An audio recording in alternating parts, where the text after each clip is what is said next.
आज सकाळपासून म्हणजे एक बातमी चालू आहे की दिशाचे जे प्रकरण आहे, दिशा साल्यानीचं हत्येचं, त्याच्यामध्ये पोलिसांनी आधीच क्लोजर रिपोर्ट सादर केला होता आणि त्याच्यात असं आलं आहे, रोहन रायचं व्हर्जन म्हणजे तो आय विटनेस आहे आणि तो ऍक्च्युअल मध्ये आय विटनेस आहे आणि said to be close to Aditya Thackeray जे काही आहे, आणि दिशाचा तो म्हणजे होणारा पती होता.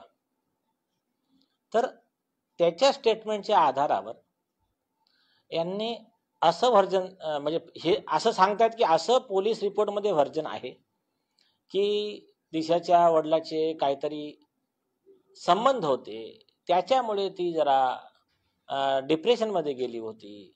म्हणजे त्यांनी ते तिनं त्यांना दिलेले पैसे त्यांनी कुठे दुसरीकडे देऊन टाकले, म्हणून ती परेशान होती आणि म्हणून त्याच्यातून तिने आत्महत्या केली. आता सर्वात पहिली गोष्ट ते जे सांगतात 2021चा तो क्लोजर रिपोर्ट, तर सगळ्यात इम्पॉर्टंट गोष्ट अशी आहे, तो क्लोजर रिपोर्ट हा सरकारनं परत घेतला आहे, अमान्य केला आहे आणि त्यामुळेच त्या महाराष्ट्र शासनाने 11 डिसेंबर 2023 रोजी श्री सतीश सालियान यांच्या स्टेटमेंटच्या आधारावर जे काही उपलब्ध त्यांचं म्हणणं होतं त्याच्या आधारावर, काही उपलब्ध पुरावे असतील त्यांच्या आधारावर केस रिओपन केली आणि SIT ची स्थापना केली. मग जो रिपोर्टच परत घेतला आहे, अमान्य केला आहे, त्या आधारावर दिशाच्या वडिलांचं हे जे काही म्हणजे त्यांची मानहानी बदनामी सुरू आहे ते योग्य आहे का? दुसरी गोष्ट कायद्याची गोष्ट आणि त्याची फॅक्ट्स. सदर प्रकरणात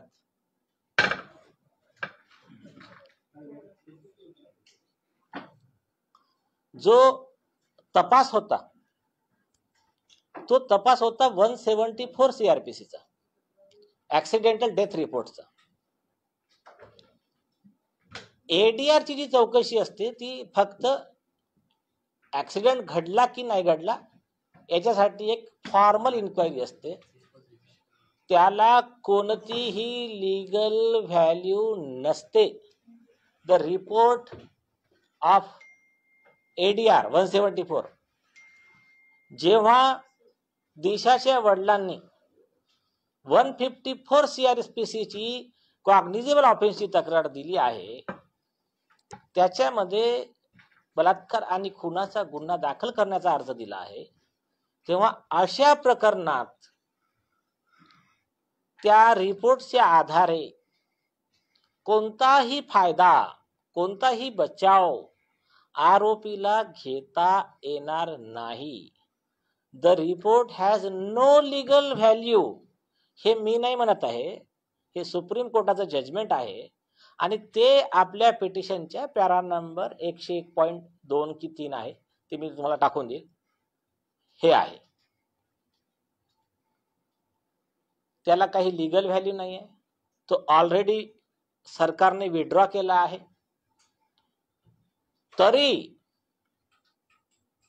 मग त्यांचे सकाळी सुरू झाले प्रवक्ते, आता सत्य बाहेर आलं आहे. तर हे खोट्या गोष्टींच्या आधारावर मी पुन्हा सांगतो, त्यांना काही आनंद उत्सव साजरा करायचा करू द्या, बट ना त्याला कायदेशीर काही व्हॅल्यू आहे and how it is factually incorrect. म्हणजे ते चुकीचे कसे आहे त्यांचे स्टेटमेंट, याचा एक इम्पॉर्टंट आता एक मी व्हिडिओ तुम्हाला देणार आहे मोबाईलवर, आणि तुम्हाला एक न्यूज देणार आहे, लीडिंग न्यूजपेपर ऑफ इंडिया. त्यांचा exclusive interview of Rohan Rai ते बघितल्यावर हे सगळं स्पष्ट होऊन जाईल. काय प्रॉब्लेम काय माहित आहे का, खरं बोललं ना तर लक्षात ठेवावं लागत नाही, आणि खोटं बोललं ना तर किती लक्षात ठेवा चुका होणारच. यांनी एवढं खोटं एवढ्या ठिकाणी एवढं बोलून ठेवलं आहे, ते तर SSR वॉरियर्सनी जे रिसर्च करून ज्या गोष्टी त्यांनी दिलेल्या आहेत, अँड ऑनेस्ट पोलीस अधिकारी अँड ऑनेस्ट रिपोर्टर या लोकांनी ज्या ज्या गोष्टी आम्हाला दिल्या आहेत ते सफिशियंट आहे. आता एक सिंपल गोष्ट सांगतो, काय स्टोरी आहे रोहन रायची. आजची जी पोलिसांची रिपोर्ट सांगतायत ती स्टोरी आहे की तिच्या वडिलांचं म्हणजे तिच्या वडिलाने तिने दिलेले पैसे ते कोणत्या महिलेला दिले, ते त्यांचा जे काही संबंध होते, म्हणून ही डिप्रेशन मध्ये होती, म्हणून हिने सुसाईड केली. एक न्यूज आहे, मी फक्त वर्तमानपत्राचं नाव सांगतो तुम्हाला. डेट आहे 15 नोव्हेंबर 2022. वर्तमानपत्राचा प्रॉब्लेम नाही ना तुम्हाला? मग ठीक, चला नाव घेत नाही, तुम्ही टायटल सांगतो, तुम्ही सर्च केलं तुम्हाला मिळून जाईल. 15 November 2022. Exclusive, Disha Salian's fiance Rohan Rai open up 2 years after her death says I received thousands of threats and abuse. हे टायटल आहे. फर्स्ट क्वेश्चन आहे, a year after Disha death the Mumbai police close the probe ruling out any foul play and stated that she died by suicide. Can you tell us what happened that night?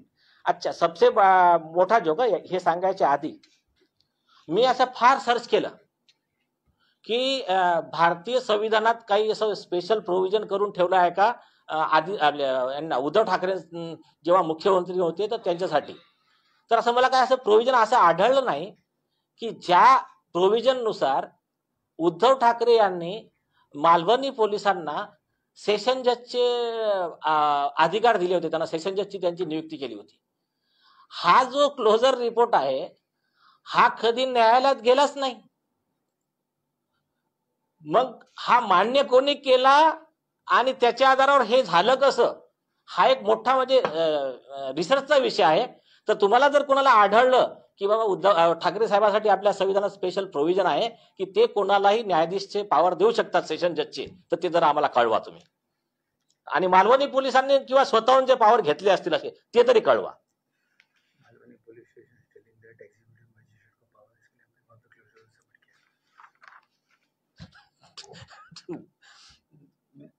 अभी पूरा नहीं बोलने.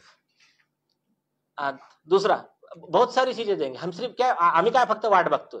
त्याने एक point सांगा, त्याच्यावर 2-4 तास देणार तुम्हाला प्रत्येक गोष्टी इन्स्टॉलमेंट मध्ये.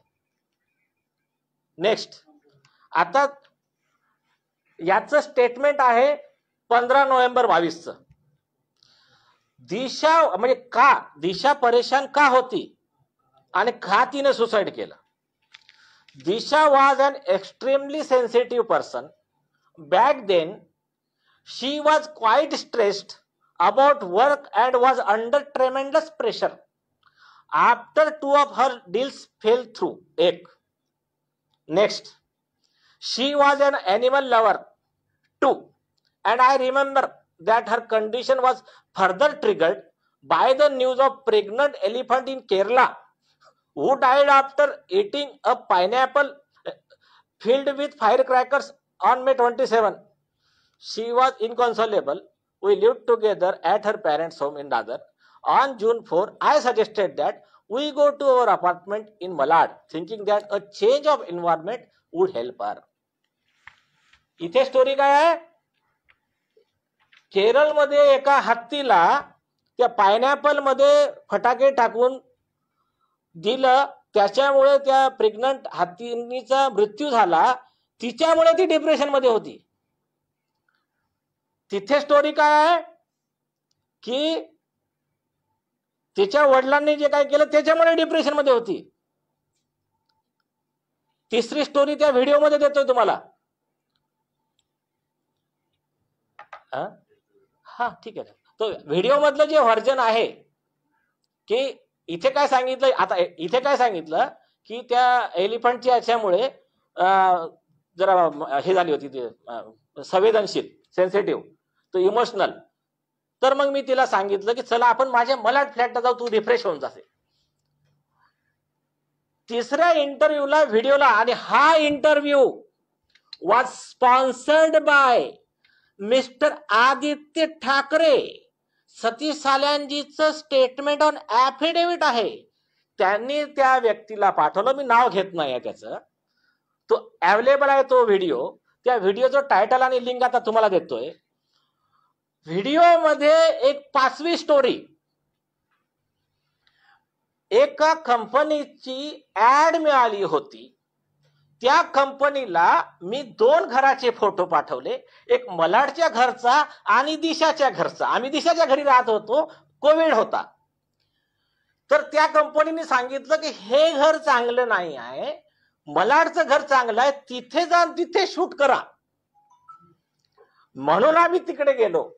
आता आमचे सन्माननीय पत्रकार साहेब आणि सगळ्या देशाची जनता यांना कळून चुकलं असेल की हे किती ग्रेट खोटारडे.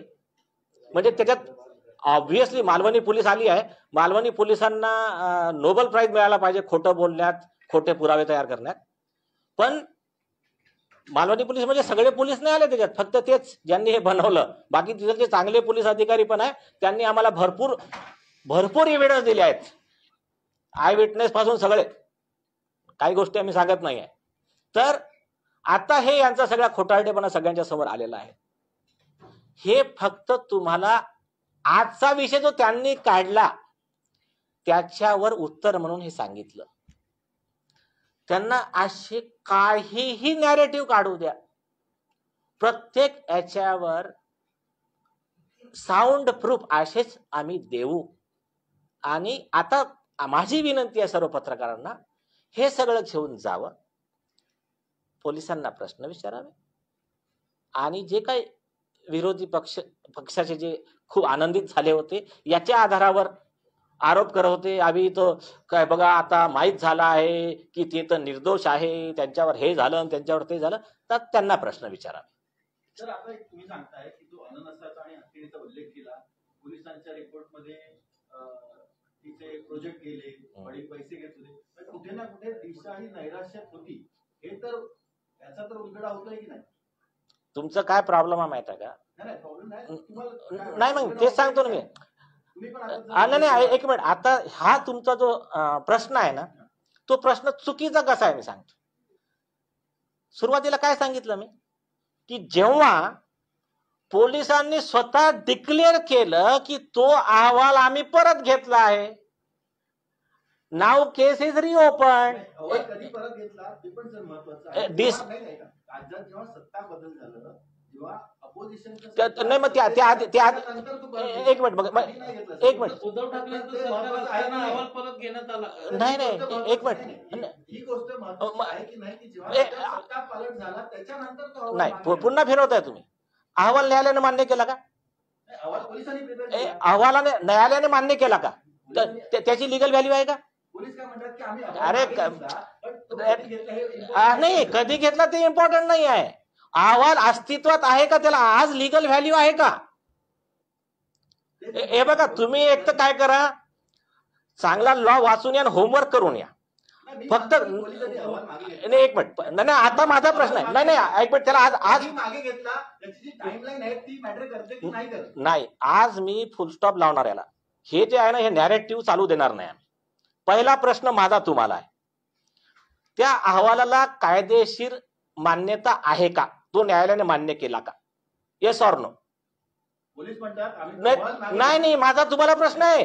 एक मिनिट, नाही वन बाय वन. त्यातला महत्वाचा प्रश्न असा आहे की त्यांनी ज्या वेळेला मागे घेतला, मागे घ्यायला लावलं, सरकार त्याच्यावर येतो, त्या वेळेला महत्व आहे की नाही आहे. असं कसं काय महत्व नाही? नाही एक मिनिट, नाही मी म्हटलं आणि तुम्ही म्हटलं त्याला व्हॅल्यू नाही आहे. सुप्रीम कोर्ट काय म्हणते त्याला व्हॅल्यू आहे? याच्याबद्दल सुप्रीम कोर्ट काय म्हणते?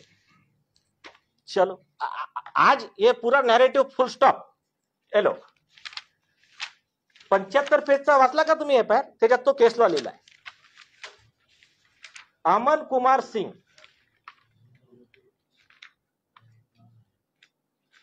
Versus state 2023. नहीं, state versus Aman Kumar Singh. State खुद गया था. अमन कुमार सिंग का असाच आरोप होता. आदित्य ठाकरे सारखे ते पण हे होते. त्यांनी सांगितलं की अमन कुमार सिंग निघाला, आरोपींनी सांगितलं की सरकार बदलली आहे, माझं पॉलिटिकल यांचं वैर आहे, मग त्याच्यामुळे यांचा तपास हे काही योग्य नाही आहे. सुप्रीम कोर्टनं म्हटलं असे ओव्हररूल आर्ग्युमेंट करून घेऊन यायचं नाही आमच्याकडे. हा या कंप्लेंटचा पेज नंबर 69 त्याच्यात तो केस लॉ सुप्रीम कोर्टाने काय म्हटलं आहे हे लिहून दिलेलं आहे. तर पहिले एक तर कायदा बघून घ्यायचा आणि त्याच्यानंतर मग प्रश्न विचार. आणि प्रश्न 100 विचारा, पण त्या प्रश्नाला कायदेशीर आधार असला पाहिजे. तर हा जो तुमचं म्हणणं आहे हे ऑब्जेक्शन विरोधी पक्षांनी घ्यायला पाहिजे. नाही, आम्ही ऑब्जेक्शन नाही घेतलं. आम्ही फक्त विचारलं की ते डेट मॅटर करते का? नाही. हा तर मी सांगितलं मॅटर नाही करत. बस एवढं. ठीक आहे. दुसरं, जो अहवाल म्हणजे त्याला कायदेशीर मान्यताच नाही आहे. आणि याच्यात आमच्या पिटिशन मध्ये पण तो केस लॉ आहे. पिटिशन का 101.2 प्यारा निकाली 282 पेज पे सुप्रीम कोर्टाने क्लिअर सांगितलं, जेव्हा अशी एफआयआर ची तक्रार झाली 154 सीआरपीसी ची, त्या तक्रारीच्या तपासाच्या मध्ये हा जो अहवाल असतो ऍक्सिडेंटल डेथ रिपोर्टचा 174 सीआरपीसीचा, त्या इट हॅज नो व्हॅल्यू, त्याला काही व्हॅल्यू नाही. 101.2 हा हे बघा पेज नंबर 204 वर हे सुप्रीम कोर्टाचे 3 केस लॉ लिहून आहे. त्या अहवालाला तो अहवाल तर असाही मान्य नाही केला आणि असता मान्य केला असता तरी त्याला काही व्हॅल्यू नाही आहे. यातला एफआयआर रजिस्टर करूनच इन्व्हेस्टिगेट करावं लागेल. आरोपीला याचा काही बेनिफिट मिळणार नाही. हा अब और पूछो सर. म्हणजे मग त्या दिशाच्या वडिलांबाबत जे आरोप केले जातात, त्या पोलिसांनी जसं म्हटलं होतं की अहवालात जो आज व्हॅलिड नाहीये, ते आरोप पूर्णपणे खोटे आहेत की त्याच्यात काहीतरी तथ्य होतं? हे बघा, त्या आरोप जर दिशा सालियानने सुसाईड नोट लिहिली असते तर त्याला काहीतरी तथ्य असतं, पण त्याच्यात सुसाईड नोटच नाहीये. आणि जो व्यक्ती सांगतोय त्याचं व्हर्जन आता मी तुम्हाला दाखवलंय. आता याच्यापेक्षा बघा, जे काही आहे मी तुम्हाला दाखवलं, जनतेला पण कळतं. आता तुम्ही तुमच्या मनाला प्रश्न विचारा की ती पोलीस रिलायबल आहे मालवणीची की तो रोहनराय रिलायबल आहे, काय तर ते. आणखी तिसरी गोष्ट, आमची तर केसच यार गँगरेप आणि मर्डरची आहे ना. त्याच्यात काल त्यांच्या वडिलांनी स्टेटमेंट दिलाय, नार्को टेस्ट कर लो मेरा भी, उनका भी कर लो. आता याच्यापेक्षा आणखीन काय बोलणार? म्हणजे तो एका मुलीचे वडील ते म्हणजे आपलं एफआयआर दाखल करून तपासून न्याय मिळण्यासाठी जर त्यांना एवढं झटावं लागत असेल आणि जे अत्याचार तिथे झाले मग त्याच्यापेक्षा जास्त अत्याचार इथे होत असतील तर मग म्हणजे कॉमन मॅनला काय, मग कॉमन मॅनला न्याय कसा मिळेल? नाही, तुम्ही म्हणताय की त्यांच्या वडिलांना न्यायासाठी झटायला लागत असेल, पण त्यावेळेला ते म्हणत होते की आम्हाला या सगळ्यातून शांतता द्या, आम्हाला याच्यात कोर्टात इन्व्हॉल्व व्हायचं नाही. आणि मग त्यावेळेला त्यांच्या ह्या सगळ्या क्लोजर रिपोर्टच्या अनुषंगानं की त्यांच्या कॅरेक्टर बाबत जे प्रश्नचिन्ह आज उपस्थित होत आहेत ते त्यावेळेलाही झाले असतील, पण त्यावेळेला त्यांनी का ऑब्जेक्शन रेज केलं नाही?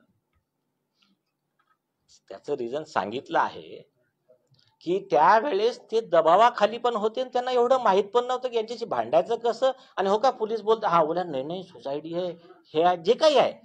आणि 11 डिसेंबर 2023 आता नाही आले ते, 11 डिसेंबर हे जे नॅरेटिव्ह चालतंय ना की 5 वर्षानं का आले, 5 वर्षानं कुठे आले, 2 वर्ष आधीच 11 डिसेंबर 2023 ला त्यांचं स्टेटमेंट रेकॉर्ड झालं. त्यांच्या स्टेटमेंटवर एसआयटी कॉन्स्टिट्यूट झाली, केस रिव्ह्यू पण झाली.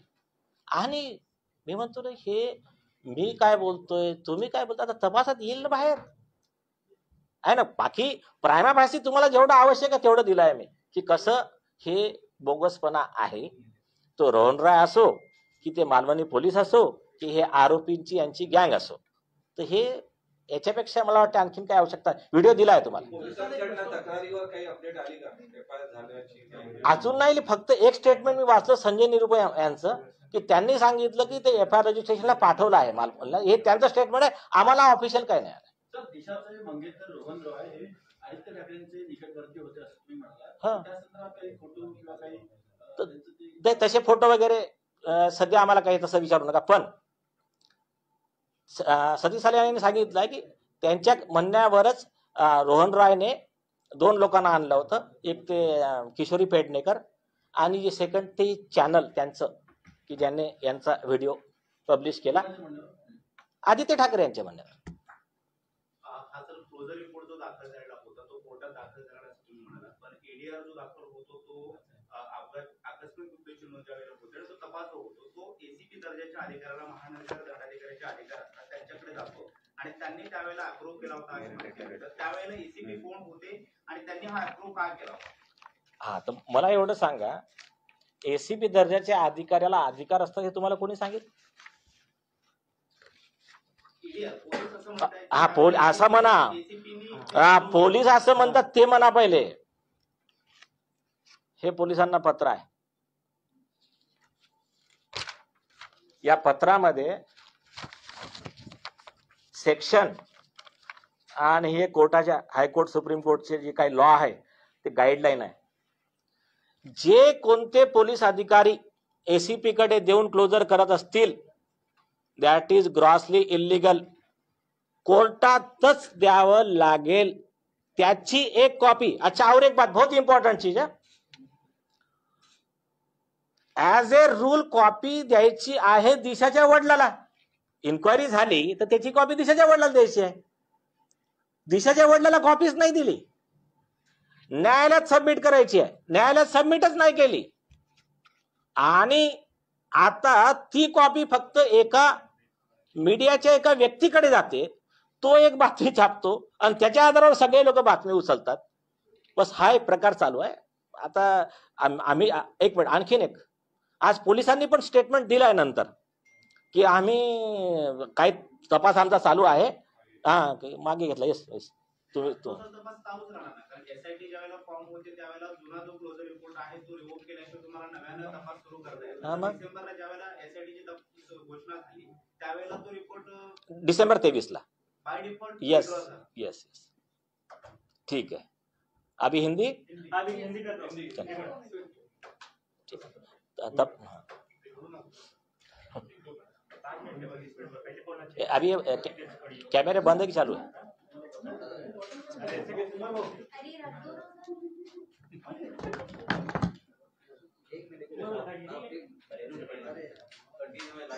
फोटो ले.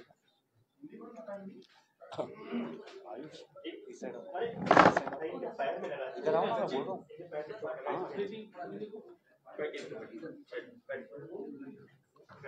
सत्यप्रकाश जी फॉर्म में आ गए. अरे अरे बोलना ना पहले. यहाँ हम महिला के अधिकार के लिए प्रेस होगा.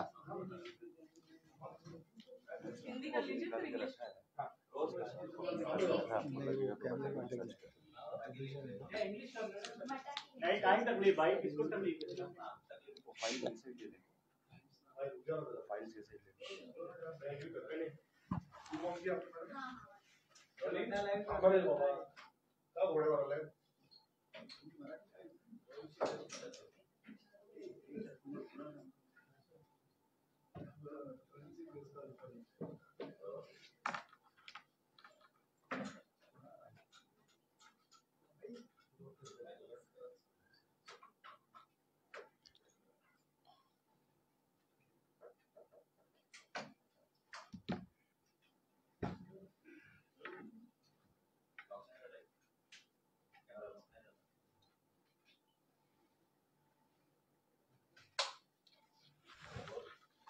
रोल.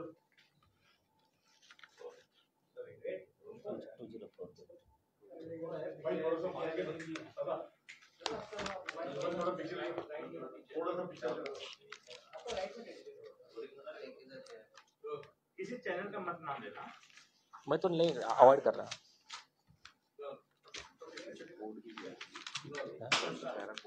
Yes.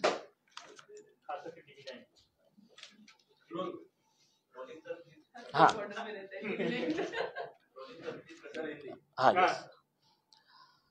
आज सुबह से एक चीज पर बहुत फोन आ रहे थे मुझे, आप लोग भी परेशान थे कि एक न्यूज चल रहा है कि दिशा सालियान के मर्डर केस वाले मैटर में एक क्लोजर रिपोर्ट आया था और उस रिपोर्ट में पुलिस ने कहा था कि दिशा इस बात से परेशान थी, डिप्रेशन में थी कि उनके पिताजी, मतलब ये उनको पैसा देती थी कमाई करके, उनके पिताजी का अफेयर था किसी महिला के साथ और ये उसको पैसा देते थे ले जाके, और इससे दुखी थी, डिप्रेशन में थी और उस चक्कर में उसने सुसाइड किया। ये नैरेटिव के बेस पे जो आरोपी ग्रुप है आदित्य ठाकरे एंड अदर्स और उनके तरफ से जो भी उनके बोलने वाले हो गए डिफेंस लॉयर, तो वो आकर शुरू हो गए, देखो अभी दूध का दूध पानी हो गया, दूध का दूध और पानी का पानी हो गया, जो भी हो गया सब थोड़ी देर एंजॉयमेंट कर लिया। अब इस केस का वो सच्चाई जो आपको ये बता देगा कि ये लोग कितने झूठे हैं और अभी इतना दिख रहा है और अंदर में कितना है, ये जरा आप देख लीजिए। पहली चीज, आपको सबको पता है कि वो जो क्लोजर रिपोर्ट है किसी कोर्ट ने कभी एक्सेप्ट ही नहीं किया है। वो क्लोजर रिपोर्ट को इन्होंने ही आपस में जो भी किया था 2021 में क्लोज करके, बाद में जब हमारे तरफ से कंप्लेंट गई, हमारी पीआईएल गई, तो सरकार ने 11 दिसंबर 2023 को एसआईटी कंस्टिट्यूट किया। उसमें सतीश सालियान जी का स्टेटमेंट रिकॉर्ड हुआ और हमारी कंप्लेंट ऑन रिकॉर्ड है उसके बेस पे ये केस हुआ रीओपन और क्लोजर रिपोर्ट वापस लिया गया। अब जो रिपोर्ट अभी लीगली एडमिसिबल या वैलिड ही नहीं है, उसके बेस पे एक बेटी का पिता जिसकी बेटी के ऊपर गैंगरेप होता है, सामूहिक अत्याचार होता है और उसका खून कर दिया जाता है, उसकी बदनामी करना, उसको डिफेम करना, ये कहां तक सही है, ये बात अभी जनता हमें बताए। दूसरी चीज, ये क्लोजर रिपोर्ट जो कह रहे हैं वो ऐसे भी लीगली वैलिड नहीं है और ये झूठा कैसा है, खास करके ये इनका झूठ बताने के लिए आज हम आपके सामने आए हैं। आज मैं एक वीडियो दे रहा हूं आप सब लोगों के, इस पे ग्रुप पे डाल दिया, और एक बहुत बड़े देश के लीडिंग न्यूज़पेपर का एक कटिंग दे रहा हूं जिसमें इन्हीं लोगों ने उसी रोहन राय का इंटरव्यू पब्लिश किया था, जिसके आधार पे ये कह रहे हैं कि ये क्लोजर रिपोर्ट बनाया गया था। पहली चीज, ये जो इंक्वायरी हुआ था किसका,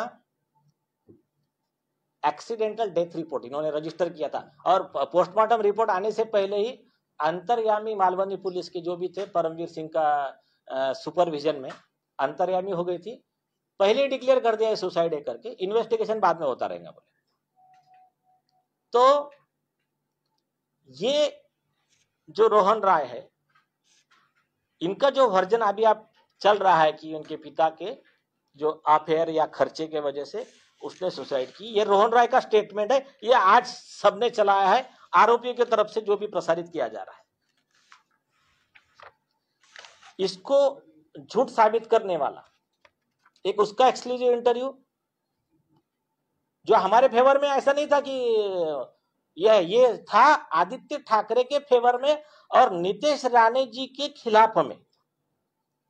मैं उसी को यूज कर रहा हूं। अभी हमारे तो पत्ते अभी बाहर आए नहीं है, मैं सिर्फ उनकी ही चीजें, उनके जो ताश के पत्तों का घर है ना, वो गिराने के लिए लाया। ये न्यूज है, देखिए 15 नवंबर 2022 की। 15 नवंबर 2022 की। टाइटल देता हूं, आपको मिल जाएगा, मैं उस न्यूज़पेपर का नाम नहीं ले रहा हूं। Exclusive, Disha Salian's fiance Rohan Rai opens up 2 years after her death, says I received thousands of threats and abuses। पूरा डिटेल्ड इंटरव्यू है, 3-4 पेज का जो भी है। उसमें एक सवाल है, A year after Disha's death, the Mumbai police closed the probe, ruling out any foul play and stated that she died by suicide। Can you tell us what happened that night? ये सवाल है इस newspaper के जो भी है question कर रहे हैं उनके तरफ से, रिपोर्टर की तरफ से। उसका जवाब देता है Rohan Roy. Disha was an extremely sensitive person.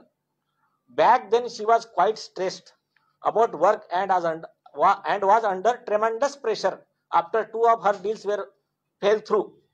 She was an animal lover too, and I remember that her condition was further triggered by the news of a pregnant elephant in Kerala who had died after eating pineapple filled with firecrackers on May 27. She was inconsolable. We lived together at her parents' home in Dadar. On June 4, I suggested that we go to our apartment in Malad, thinking that a change of environment would help her. इसमें क्या version है कि दिशा बहुत ही एक emotional sensitive लड़की थी और वो एनिमल लवर थी। उसने एक न्यूज पढ़ा कि केरला में एक हाथीनी एलिफेंट जो प्रेग्नेंट थी, गर्भवती थी, तो उसको किसी ने केले में पटाखे फायर क्रैकर्स मिला के उसको दे दिए, जो खाने के बाद उसके पेट में वो फट गए और वो मर गई। इस वजह से वो परेशान थी, वो ट्रिगर हो गया था, उसको संभाल रहे थे, संभल नहीं पा रही थी। फिर मैंने उसको सजेस्ट किया, ये सेकंड वाली लाइन और अच्छे से आप जरा नोट कीजिए। फिर मैंने उसको सजेस्ट किया कि तेरा यहाँ पर मतलब तुझे संभालना मुश्किल हो रहा है, तू चल ऐसा करते कि मलाड के मेरे फ्लैट में चलते हैं। फिर मैं उसको वहां लेकर गया। इन्वायरमेंट चेंज, थोड़ा माहौल बदल जाएगा। पिता पे जो आरोप लगाया गया, 2 मिनट। तो ये सेकंड स्टोरी हो गई। अब आप गौर कर लीजिए, देखिए क्या होता है, सच बोलने का फायदा क्या होता है, आपको याद नहीं रखना पड़ता क्या बोला है आपने। और झूठ बोलने का नुकसान यह है कि आप कितना भी कुछ करो, गलतियां होती जाती है। तो अभी ये 3 स्टोरी आपके पास में हो गई। अभी इसी व्यक्ति की तीसरी स्टोरी जो है, चौथी स्टोरी, वो है उस इंटरव्यू में, जो interview was sponsored and scripted by Mr. Aditya Thackeray. Aditya Thackeray द्वारा स्क्रिप्टेड इंटरव्यू एक लिया गया था एक मीडिया चैनल को मैनेज करके, और उनका ही इंटरव्यू उन्होंने पब्लिश किया। देखो हमारे जो हम इनोसेंट है, हम निर्दोष है, इसका प्रूफ देखो, ये इंटरव्यू है। तो उनका ही इंटरव्यू दे रहा हूं मैं। अभी हमने हमारे पत्ते ओपन नहीं किए, सिर्फ उनके ही इंटरव्यू, उनका ताश के पत्तों का महल गिराने के लिए सफिशिएंट है। तो उस इंटरव्यू में वो क्या कहता है कि मेरा जो मुझे एक एड मिला था, मैं एड के काम करता हूं, तो उस कंपनी का जो एड मिला था, वो एड को 2 लोकेशन बताए गए। एक दिशा के पिता का घर का फोटो भेजा, वीडियो भेजा, और एक मेरे मलाड के घर का फोटो वीडियो भेजा। तो उसमें कंपनी ने कहा कि दिशा के पिता का घर ठीक नहीं है, आप वहां जाइए, मलाड के घर में शूट कीजिए। इसलिए मैं 4 तारीख को उसको लेकर मलाड के घर गया। ये उसकी चौथी स्टोरी है। तो अभी ये देश की जनता देख ले कितना झूठ पे झूठ, झूठ पे झूठ ये फैलाए जा रहे हैं। और क्या कारण क्या है कि जो पिता अपने बेटी के अत्याचार और हत्या के मामले में सामने आ रहा है, एफआईआर लेके यहां तक कह रहा है कि हमारी नार्को टेस्ट कर लो, एफआईआर रजिस्टर करो, जिसका सरकार ने कॉग्निजेंस ले लिया है, उसको किसी भी तरह करके रोका जाए, बदनाम किया जाए, जनता में भ्रम फैलाया जाए, ये इस तरह का काम उनका चल रहा है। तो इसको जवाब देने के लिए अभी हमको यहाँ आना पड़ा है। बाकी आप समझदार हैं, और ये जिस इंस्टॉलमेंट में उनके ऐसे आते जाएंगे ना, उसी इंस्टॉलमेंट में हम हमारे एविडेंस बाहर लाते जाएंगे। लेकिन आई विटनेस तो नहीं लाएंगे, आई विटनेस तभी आएंगे जब पुलिस प्रोटेक्शन प्रोनाउंस होगा। लेकिन वो कितना भी कुछ बोल ले, सच सच ही रहता है। और एक 2 लाइन का एक उनके मैसेज है हमारा उन लोगों के लिए जो ये ट्राई कर रहे हैं ना, कि उसको अगर सिंपल वर्ड में कहा जाए, मत पूछो कि हमारी ताकत कहां तक है, आजमा कर देख लो जालिमो तुम्हारी औकात जहां तक है। बस यही हमारा कहना है। क्या उनके पिता दिशा सालियान के पिता से बात हुई थी अभी, जिस तरह से लगातार उनके ऊपर आरोप लगाए जा रहे हैं फाइनेंस के दौरान, कुछ बात हुई? हाँ, उनके पिता से इस बारे में बात हुई। उन्होंने कहा कि सर अपने पास सब कुछ जो भी है आप जवाब दे दीजिए। मैंने कहा और चीजें हैं, मतलब आप शॉक हो जाओगे, लेकिन मैंने इधर इतना ही सफिशिएंट है आपके लिए। तो उनके मतलब पिता ने तो कल यार आप ही लोग थे ना, आप ही लोग थे, आपके सामने कहा है मेरी भी नार्को टेस्ट करा लीजिए, आरोपी की भी नार्को टेस्ट करा लीजिए। अब इससे ज्यादा क्या बोलेगा आदमी यार, बोलिए अभी।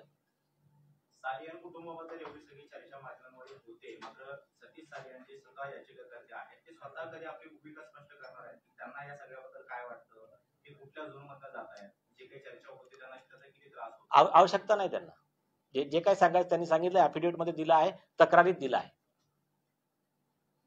आरोप सर मान्य आहेत त्यांना, आरोपांबद्दल काय म्हणायचं त्यांना? अरे मान्य नाही म्हणून तर हे सांगितलं ना, हे खोटे आरोप आहे। हा, आणखीन एक सांगतो, बरं झालं आता तुम्ही आठवण करून दिली। हे आता आरोप खोटे कसे आहे मी तुम्हाला सांगितलं। आता बघा, इतके दिवस काय चालू होतं की आम्ही काही बोललो आणि तुम्ही प्रश्न विचारायला गेले, तर आदित्य ठाकरे आणि उद्धव ठाकरे त्यांचं उत्तर काय राहायचं, कोर्टात आहे ना, कोर्टात उत्तर देऊ, म्हणजे तुम्हाला उत्तर द्यायचे नाही ते। आता बघा, या पिटिशन मध्ये कोर्टात ते पार्टीज नाही, आरोपीला बोलायचाच अधिकार नाही, त्याचा कायदा आहे। ममता बॅनर्जीच्या भाषेला 50 लाख रुपये कॉस्ट लावली हायकोर्टाने, की जेव्हा असे पीडितांची पिटिशन असते ते आरोपीला हस्तक्षेपचा अधिकार नसतो। ठीक आहे, पण आता आम्ही त्यांना एक चान्स देतो चांगला, त्यांची बाजू मांडायचं। आता काय करणार आहे सतीश सालियान साहेब आहे ना, आदित्य ठाकरेंवर हे असा जो प्रोपोगंडा त्यांनी पसरवला, तर आता डिफॅमेशनचं एक आम्ही सूट टाकणार। सूट टाकल्यानंतर मग त्यांना ऑप्शन नाही, उत्तर द्यावं लागेल, नाही तर मग सगळी प्रॉपर्टी वगैरे अटॅच होईल।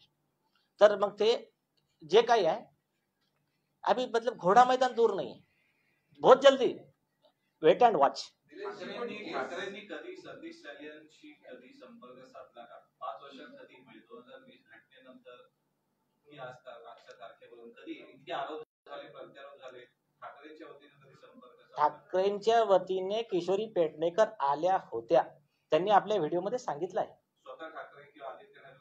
नाही नाही, आता ते कशाला जातील कोणाच्या घरी, ते तर माहित डायरेक्ट त्यांचं, ते आरोपी होते ना, तेच आरोपी होते ना। कधी संपर्क नाही असं आमच्या नॉलेज मध्ये आता तरी नाही। आता त्यांना काय जवाब, त्यांना विचारायचं ते एक प्रॉब्लेम असतं। तुम्ही बघितलं असेल, त्यांची आई रडणं सुरू करते, मेरे को तकलीफ होती है यार, मेरे को आप क्यों तकलीफ दे रहे हो। त्या दिवशी पोलिसांना फोन लावला, सगळ्या गाड्या आल्या, तुम्हाला तुम्हीच होते तिथे, तर त्याची आई रडायला चालू करते। यांच्या वडिलांना विचारायचं, आता काल तुम्ही पोलीस कमिशनर ऑफिस समोर तुम्ही लोकांनी प्रश्न विचारला, नार्कोटिक्स किसकी, काय बोलले ते, मुझे बुरा लगता है उन राक्षसों का नाम लेने का। तर ते ना थोडेसे हे होतात, आम्ही तरी हळूहळू हळूहळू ज्या गोष्टी, आता काल त्यांनी एक गोष्ट सांगितली ती शॉकिंग है, मेरे बेटी का अधूरा काम मेरे को पूरा करना है। जो स्टिंग ऑपरेशन उसने किया था, तर जे हार्ड डिस्क ड्राईव्ह त्या केसचं स्टिंग ऑपरेशनचं मर्डरच्या पहिलेच आणि जे काही पेनड्राईव्ह जे काय असतील ते आम्ही मान्य सदानंद दाते साहेब चीफ NIA, कारण तो विषय थोडा त्याच्याशी संबंधित आहे, त्याच्याबद्दल मी बोलू शकत नाही, कारण मी सांगितलं की हे एवढे विषय आम्हाला जास्त नाही, आम्हाला मेन आहे दिशाच्या हत्या आणि बलात्काराचा हा विषय घ्यायचा आहे.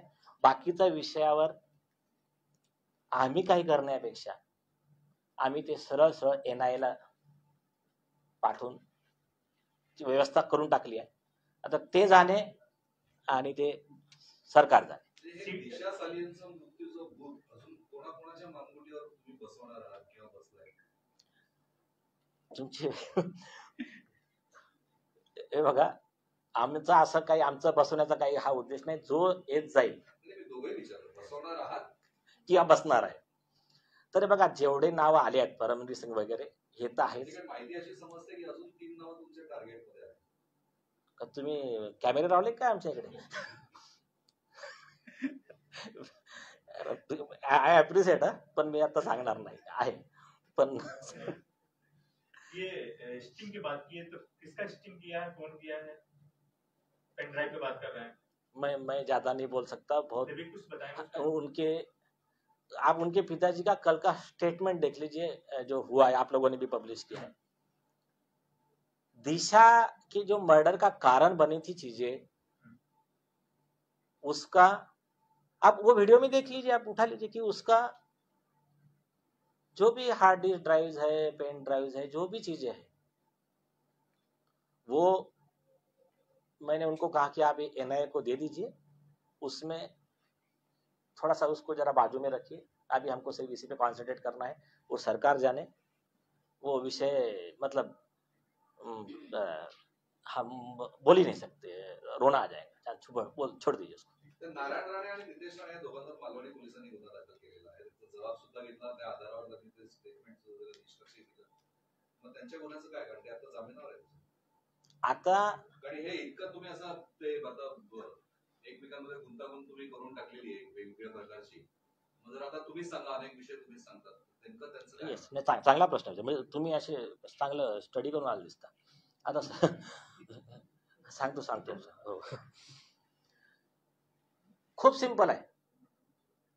आता सतीश साल्यान आले, त्यांनी ऍफिडेव्हिट दिलं, तक्रार त्यांचीच होती ना राणेंच्या ऑगस्ट मध्ये. आता नारायण राणे आणि नितेश राणे यांच्या ऑगस्ट मध्ये जी तक्रार दाखल झाली होती आणि त्या काळचे जे पोलीस अधिकारी आहे ज्यांनी उद्धव ठाकरे, आदित्य ठाकरे, परमवीर सिंग यांच्या इशाऱ्यावर यांना त्रास दिला होता, ते लोक IPC 166 असो, 211 असो, जे काही सेक्शन असतील, 220 असो, जे लागतील, म्हणजे मी कागद स्टडी करून सांगतो, तर त्याच्या अंतर्गत ते पोलीस अधिकारी आरोपी असतील. एक 164 अंतर्गत स्टेटमेंट रेकॉर्ड झालंय. यस, नाही टाळलं नाही मी सांगतोय. 164 सोडून सांगितलं. नाही 164 CRPC आहे, मी IPC सांगतोय. पण CRPC 164 अंतर्गत स्टेटमेंट रेकॉर्ड झालंय. कोणाचं झालं आणि काय नेमकं कंटेंट आहे त्याच्यात? 164 CRPCचं स्टेटमेंट हे सांगतायत की आम्ही सालियानला कोर्टात नेऊन त्यांचं स्टेटमेंट रेकॉर्ड केलं होतं, कॉपी दिलेली नाही आणि त्या स्टेटमेंटला लीगली तशी व्हॅल्यू नाही आहे अंडर दिस सर्कमस्टन्सेस. काय आता असं झालंय मला की म्हणजे की अजून कोर्टात एकही सुनावणी झाली नाही आणि जज म्हणून फैसला तुम्ही सुनावून टाकला असं तर नाही ना? हा, नाही, त्याचं उत्तर देतो. हे माझं स्टेटमेंट नाही. हे आहे supreme court Amar Singh, page 2003 volume 2 SCC 518, मधु वर्सेस स्टेट 2014-12 SCC 419, नंतर सुप्रीम कोर्ट तिसरं जजमेंट बिमला देवी वर्सेस राजेश 2000. तर हे स्टेटमेंट माझे नाही आहेत. सुप्रीम कोर्ट म्हणतो की त्याला जे काही 174 CRPCचे ऍक्सिडेंटल डेथ रिपोर्टची इन्क्वायरी रिपोर्ट असते, it has a no legal value. त्यांचे वर्ड वाचून घ्या जर वाचायचे असतील तर. तरी वाचणार पण थोड्या वेळात, कारण अजून 2-3 जरा क्युरी आहे, म्हणजे काही कळत नाही. म्हणजे आता इतक्या जम्बलिंग झालेल्या आहेत, आता इकडनं तिकडे तिकडनं इकडे, म्हणजे दिशा सालेंचं दूध आता आमच्याही मागणीवर बसतंय का? मध्येच तुम्ही आमच्या एखाद्या मित्रावर डिफॉर्मेशन दाखल करायला भेटतात, त्या काय करू सगळी नाही करणार, नाही करणार, नाही करणार. जाहीर कबुली घ्यायची. हो. एक प्रश्न आहे की आता पण आता सचिन आणि याच्याकडे एक प्रश्न आहे, एक क्युरी विचार तुझ्याकडे येईल, बाकी सूत्र आता घेऊन जा. लफडा असा आहे या सगळ्या प्रकरणामध्ये, म्हणजे आता काही गोष्टी कळत नाही. आता तो क्लोजर रिपोर्ट पोलिसांनी सादर केला का नाही केला? तुम्ही एकीकडे म्हणतात की त्यांनी परत घेतला, बरोबर? एकीकडे म्हणतात की सादर केलाच नाही. नेमकं तथ्य काय? म्हणजे त्यांनी सादर केला का परत घेतला? येस, चांगला पॉईंट. म्हणजे तुमचं, नाही मला तुमच्याच बोलण्यावरचे मुद्दे कळत नाहीये. नाही, माझं नाही, ऐकून घ्या, हे माझं स्टेटमेंट नाही आहे, एक्झॅक्टली हे स्टेटमेंट पोलिसांचं आहे. पण मी सांगतो तुम्हाला, प्लीज समोर. हा, तो रिपोर्ट पोलिसांनीच सांगितलं, म्हणजे आम्ही क्लोज केला आणि कोणाकडे सादर केला. आता तुम्ही सांगितलं ना, ते म्हणतात सादर केला आम्ही कोणाकडे, सिनियर पीआयने सादर केला असिस्टंट कमिशनर ऑफ पोलीस कडे, आणि असिस्टंट कमिशनर ऑफ पोलीस म्हटलं ओके केस क्लोज. मग वरतून सरकारनं म्हटलं हे काय नालायकी आहे, हे काय बुरा आहे, recall, case reopen, report summary report record. ही त्यांची स्टोरी आहे. आम्ही त्यांना जो काल पत्र दिलं आहे पोलीस आयुक्तांना, त्याची कॉपी तुम्हाला बहुतेक मिळाली नाही, म्हणून नाही तर हे कन्फ्युजन झालंच नसतं. एक मिनिट, आता ते सरकार बघेल, मी तर त्यांचा सरकारचा प्रवक्ता नाही. पण ऐकून घ्या, काल आम्ही पोलीस आयुक्तांना, आपण हा जो मुद्दा आहे ना, हा फार चांगला आहे. तुमच्या माध्यमातून हा मेसेज जाईल आता महाराष्ट्र सरकारला, कसं टेबल टेनिस चालू आहे. दिशाच्या वडिलाची तक्रार कोणती आहे? गँगरेप आणि मर्डरची. सुप्रीम कोर्टाचे गाईडलाईन काय आहे? दखलपात्र गुन्हा आहे, एवढा सिरियस आहे, FIR नोंदून नंबर द्यायचा, क्राईम नंबर. नाही केलं तर तो पोलीस अधिकारी 166A IPC नुसार 2 वर्षाची शिक्षा आहे. आता आम्ही तक्रार दिली आणि पोलिसांना ऑप्शन नाही आहे. सुप्रीम कोर्ट काय म्हणतं, पहिले FIR रजिस्टर करायचा, खरा आहे खोटा आहे ते तेव्हा नसते बघायचं. मग तक्रार, मग तो जर रजिस्टर केला, तपासात आढळलं की हा FIR खोटा आहे, तर फिर्यादीवर कारवाई करायची, खरा निघाला तर आरोपीवर करायची. हे part of that procedure supreme कोर्टने क्लिअर केली. आता जे बघा, SITने जे चालू केलं आहे क्लोजरचा, तो चालू आहे 174 CRPC चा. आमची कंप्लेंट आहे 154 CRPC ची. तर सुप्रीम कोर्ट काय म्हणते, 174 इज टोटली डिफरंट, त्याच्यात अरेस्ट नसतं. 154 CRPC मध्ये अरेस्ट, चार्जशीट हे सगळं असतं. तर अशा कंडिशन मध्ये याच्यामध्ये पहिले FIR रजिस्टर व्हायला पाहिजे. आता जे परमवीर सिंग सारखे जे काही पोलीस अधिकारी आरोपी आहे, ते काय त्याच्यात टेक्निक काढतायत की साहेब एक काम करा ना, SIT कडे पाठवून द्या, ते आपसापसात ठीक आहे, आणि त्याच्यातच राहू द्या पेंडिंग मध्ये चौकशीत. तर सुप्रीम कोर्टाने संविधान पीठ 2014 ललिता कुमारी मध्ये गाईडलाईन दिली, म्हणजे मी म्हणतो म्हणजे तुम्ही वाचून घ्यायच्यात पण लिहून आहे, 7 दिवसाच्या पुढे तुम्हाला इन्क्वायरीत पण ठेवता येणार नाही, आणि दखलपात्र असेल तर ते 7 दिवस पण नाही, आल्या आल्या FIR नोंद करावा लागेल. तर इथे हे जे आहे, आम्ही काल रायटिंग मध्ये त्यांना देऊन आलो केसला सहित, की हे आमचा FIR आम्हाला क्राईम नंबर द्या.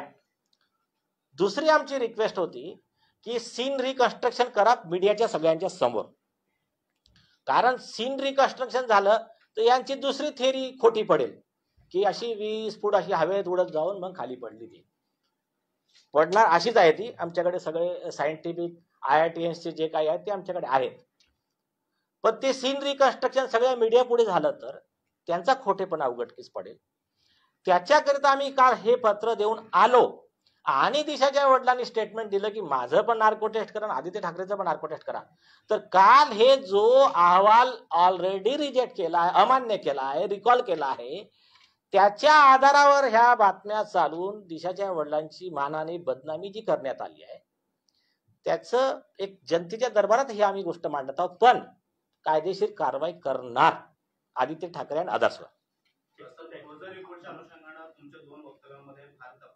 होते अच्छा. कालच्या आणि परवाच्या पत्रकार परिषदेच्या 2 झाल्या, त्यामध्ये तुम्ही म्हणाला होता की कोर्टानं क्लोजर रिपोर्ट रिजेक्ट केला म्हणून तपास सुरू झाला. आज तुम्ही म्हणताय, तुमचं वक्तव्य आहे ठीक. आणि आज तुम्ही म्हणताय की हा क्लोजर रिपोर्ट दाखलच झाला नव्हता किंवा तो पुढे गेलाच नव्हता. नाही याच्यामध्ये काय नेमकं नाही. कन्फ्युजन आहे? तुम्ही एकतर ऐकण्यात चूक केली असेल किंवा प्रश्न कन्फ्युजन असताना माझ्याकडून ते सुशांत सिंगवाला विषय झाला असेल आणि याच्यात तुमचं बाईट आहे, तुमचं बाईट आहे. नाही, नाही. असेल ना. नाही, असेल ना. म्हणजे एक लक्षात एक हा. मला क्लिअर करतो, अगदी विनंतीत आहे. म्हणजे हे आता सगळंच लाईव्ह चाललंय, तो मुद्दा वेळ आपण बाजूला सोडू. Yes. पण पोस्टमॉर्टम रिपोर्ट जसं समोर आला, ती बातमी पत्रकारांनी केली, तुम्ही एकावर आक्षेप घेतला, तीच बातमी सगळ्यांनीच केली. फॅक्ट सांगतो तुम्हाला. तर आता तो जो आलाय समोर, आपण त्याला चॅलेंज करणं आणि त्याच्यात तुमची बाजू घेणं, फाईट घेणं, हे कालांतराने आलंच. कारण त्याशिवाय कसं आहे की दोन्ही बाजू समोरासमोर येते तोपर्यंत होत नाही. त्यामुळे ते आपण करतच असतो. पत्रकार हे तुमचेही मित्र आहेत, त्यांचेही मित्र आहेत, तुमचेही शत्रू आहेत, त्यांचेही शत्रू आहेत. त्यामुळे जे सत्य आहे ते सत्य आहे. त्यामुळे आणि आत्ताही जे तुम्ही बोलला ना, आता जो म्हणजे कृष्णाने विचारला प्रश्न, तो सुद्धा बाईट मध्ये आहे. नाही, काय प्रॉब्लेम नाही. एक मिनिट. त्यामुळे एक विनंती आहे तुम्हाला की कोणताही पूर्वग्रह दूषित हे ठेवत नका जाऊ आणि प्रत्येकाशी प्रेमाने संबंध ठेवा. आपण सोबत आहोत. तुमच्याकडे अजून चहा सुद्धा नाही प्यायलोय, पाणी सुद्धा नाही आलं. बोला अरे भाई, एकदम सिंपल. बघा सांगतो, मला आमच्याकडे वेळच नाही आहे की हे म्हणजे पत्रकारावर करा, किती लोकांवर काय सगळ्या पत्रकारांना एक प्रश्न आहे की तुम्ही सतीश सालियांना शोधलं तर सतीश सालियांनी तुम्हाला शोधलं का तुम्हाला दोघांना कोणी तिसऱ्याने शोधलं? असं काय नाही आहे. आता काय बरं चांगलं दिसतात असं जरा बोला. बोला ना सर. हो, हे बघा एकदम क्लिअर सांगतो, तो रिपोर्ट न्यायालयात गेलाच नाही आहे आणि जर माझ्या कोणत्या एखाद्या स्टेटमेंटमध्ये तफावत असेल तर त्याला काही व्हॅल्यू नाही आहे. हे जे याच्यात लिहून आहे, रायटिंग मध्ये दिलाय, त्याला व्हॅल्यू आहे. चूक झाली असेल मला माहित नाही, पण एवढं म्हणजे काय की दिला. आम्ही मान्य करतो. ठीक आहे. माझी एक शंका विचारली. हा ठीक आहे ना. प्रश्न आहे, दिशा सालियनची आई वासंती सालियन यांच्या तक्रारीवरती राणे पिता पुत्रांवरती गुन्हा दाखल झाला होता. आता जर तुमची पिटिशन बघितलं तर त्यामध्ये राणेंबरोबर तुम्ही चांगलं सगळं लिहिलेलं आहे. तर आता तुम्ही राणेंविरोधात वासंती सालियन यांनी राणेंविरोधात जी तक्रार दिली होती, FIR दाखल आहे, सध्या ते बेलवर आहे, तर ती तक्रार मागे घेणार का? मागे नाही. आता ती जी तक्रार असते ना, त्याच्यामध्ये इन्व्हेस्टिगेशन रिपोर्ट जाईल ना पोलिसांचा. तक्रार ते मागे घेणार का? अरे एक मिनिट, आमचं ॲफिडेव्हिट म्हणजे आता हे आमचं हे झालं, आमचं व्हर्जन झालं. पोलिसांनी त्याच्यात आता इन्व्हेस्टिगेशन करावं आणि त्याच्यात ही तक्रार देऊन पोलीस यंत्रणेचा दुरुपयोग करायला कोणी लावला, त्याच्या मागचे जे काही हे असतील, आदित्य ठाकरे असो, किशोरी पेडणेकर असो, त्यांच्या सगळ्यांच्या अगेन्स्टमध्ये जे काही IPC 211 वगैरे सेक्शन्स आहे त्याच्या अंतर्गत त्यांनी कारवाई करावी. तक्रार जी होती ती वासंती सालियन, हा, तर ते अजूनही आपल्या तक्रारीवरती ठाम आहेत का ती तक्रार मागे घेणार? आता हे ॲफिडेव्हिट असल्यावर ते ठाम कशा राहतील? एक आणि for the sake of argument मी सांगतो, त्याच्यात काही असलं तरी आता पोलीस ते तपास करतील. पोलिसांनी जावं आणि त्यांच्या आईचं स्टेटमेंट रेकॉर्ड करावं. आता ते पोलिसांना विचारा तुम्ही. तक्रार मागे घेणार काय असं मी विचारतो. आता मला त्यांना विचारू द्या, पण माझ्यामध्ये आता हे दिल्यावर काही राहत नाही. सतीश सालियान यांच्या कधी लक्षात आलं की नारायण राणे यांनी जे काही वक्तव्य केली ते आपल्या विरोधातली नव्हती, आपल्या बाजूने होती आणि म्हणून आमच्या बाजूने ते लढत आहेत? कारण याचिकेमध्ये तुम्ही त्यांच्या बाजूने जो काही कंटेंट टाकलेला आहे, नारायण राणे यांना सुरक्षित हवी किंवा त्यांना अटक जे काही केली महाविकास आघाडीने त्या मुद्द्यावर नाही केली, तर सतीश सालियान आणि त्यांच्या कुटुंबियांना म्हणजे पती पत्नींना हे कधी लक्षात आलं की हे आपल्या बाजूने आहेत आणि आपल्या न्यायासाठी लढत आहेत? ते त्यांनी इंटरव्ह्यू बघितले होते, एक्झॅक्ट डेट मला माहित नाही, पण ते नक्कीच काय 11 डिसेंबर 2023च्या आधीच आहे. कारण त्यांनी त्या दिवशी जे स्टेटमेंट रेकॉर्ड केलं, त्यांनी सांगितलं त्या दिवशीचं स्टेटमेंट रेकॉर्ड झाल्यानंतर तुम्हीच इंटरव्यू पब्लिश केले. त्यांनी सांगितलं हाँ अभी मोबाईल टावर लोकेशन वगैरह जब मिला है तो अभी इसमें इन्व्हेस्टिगेशन होना ही चाहिए. हे त्यांचं तेव्हाचं स्टेटमेंट होतं. ते व्हिडिओ वगैरे युट्यूबवर बघत होते. तर तेव्हा आता एक्झॅक्ट डेट वगैरे तर मला माहित नाही. तर हे तर पार्ट हा नाही, जे काही आहे, जे काही डेट आहे. आम्हाला अभ्यास पूर्ण जावं लागेल. पुढच्या पिढीला जरा तक्रार मागे तुम्ही जरा विचारून टाका. हो बरं, ठीक आहे. ठीक आहे चलो ओके. एक टिक टॅक करून घे. हा येस येस.